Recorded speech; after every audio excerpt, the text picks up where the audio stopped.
Special Guruvayur temple പാൽപ്പായസം. ഗുരുവായൂർ അമ്പലത്തിൽ നിന്ന് കൊടുന്നതാണ് പാൽപ്പായസമാണ് today special. ഞങ്ങളെ തൊട്ട് വീട്ടിൽ അവർ ഒത്തിരി പാൽപ്പായസം കഴിപ്പിച്ചു. ഇത്ര ലിറ്റർ പാലായിരുന്നു, ഇത്ര 20 ലിറ്റർ പാലാണ് പായസം. അപ്പോൾ അവർ നമുക്ക് നല്ലതാണ്, നിറയെ പായസമുണ്ട് പാൽപ്പായസം.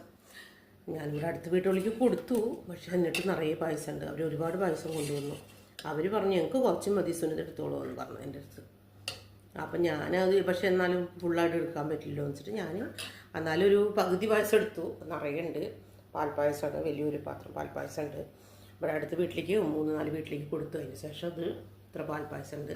ഇതിപ്പോൾ ആർക്കെങ്കിലും കൊടുക്കും. താഴെ കുറച്ച് കുട്ടികളൊക്കെ ഉണ്ട്, കുറച്ച് കഴിയുമ്പോൾ എല്ലാവരും കളിക്കാൻ വേണ്ടി വരും, ഊഞ്ഞാലാടാനൊക്കെ ഫ്ലാറ്റിൽ. അപ്പോൾ അവർക്കെല്ലാം കുറച്ച് കുട്ടികൾക്ക് ക്ലാസ് ആയിട്ട് പോയിട്ട് കൊടുക്കാമെന്ന് വിചാരിച്ചു. ഓക്കെ, പാൽപ്പായസമായിട്ട് ഗുരുവായൂരപ്പൻ്റെ അത് കഴിക്കാൻ പറ്റും തന്നെ ഏറ്റവും വലിയ ഭാഗ്യമാണ്. പിന്നെ അതുകൂടാതെ ഇത്രയ്ക്കോ അധികം പാൽപ്പായസം കിട്ടുന്നത് അതിലും വലിയൊരു ഭാഗ്യമാണ്. കൃഷ്ണൻ്റെ അനുഗ്രഹം തന്നെ പറയാൻ പറ്റുള്ളൂ. ഇന്നലെ എൻ്റെ മോള് ഫോൺ വിളിച്ചപ്പോൾ പറഞ്ഞു, അമ്മ പാൽപ്പായസം കഴിപ്പിക്കേട്ടാന്ന് പറഞ്ഞു.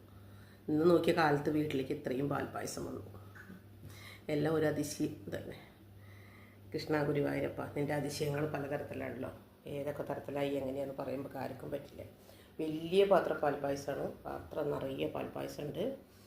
ആരെങ്കിലുമൊക്കെ വരികയാണെങ്കിൽ എല്ലാവർക്കും കൊടുക്കണം. അടുത്ത് താഴെയുള്ള ജോലിക്കാരുണ്ട്, വാച്ച്മാൻ ഉണ്ട്, പിന്നെ 2 സ്ത്രീകൾ ജോലി ചെയ്യുന്നുണ്ട്, വേസ്റ്റ് എടുക്കാനും പണിയെടുക്കാനൊക്കെ. അപ്പോൾ അവർക്കും എല്ലാവർക്കും കൊടുക്കാച്ചിട്ടാണ്. അപ്പോൾ എല്ലാം കൊണ്ടുപോയി കൊടുക്കാൻ പോവുകയാണ്. പാൽപ്പായസമാണ്, എല്ലാവർക്കും കൊടുക്കണം. എല്ലാവർക്കും വിളിച്ച് കൊടുക്കാൻ വേണ്ടിയിട്ട് നിൽക്കുകയാണ്. Okay, thank you. Hare Rama Hare.